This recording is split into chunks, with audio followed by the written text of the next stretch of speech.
बदलापूरमध्ये प्रेम संबंधातून एक 16 वर्षीय पीडित मुलगी ही गरोदर राहिल्याचा धक्कादायक प्रकार समोर आलाय। या प्रकरणी मुलीच्या वडिलांच्या फिर्यादीवरून प्रियकराविरोधात बलात्कारासह पॉक्सोचा गुन्हा दाखल करण्यात आलाय।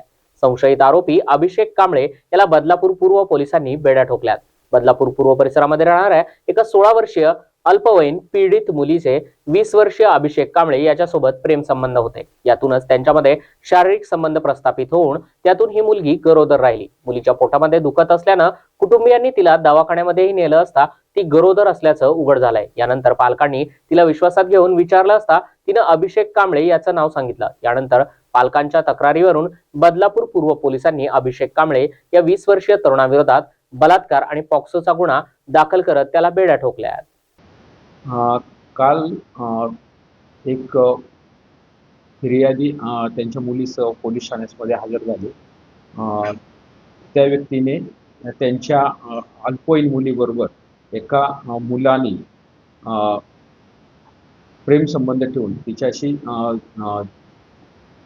फिजिकल रिलेशन ठेवून तिला गर्भवती ठेवण्यात आले। त्या अनुषंगाने त्यांनी फिर्याद दिल्याने तो गुन्हा नोंद करण्यात आला आहे। सदर गुन्ह्यातील आरोपीला देखील अटक करण्यात आलेली आहे। एकच आरोपी आहे आणि त्याला अटक करण्यात आलेली आहे।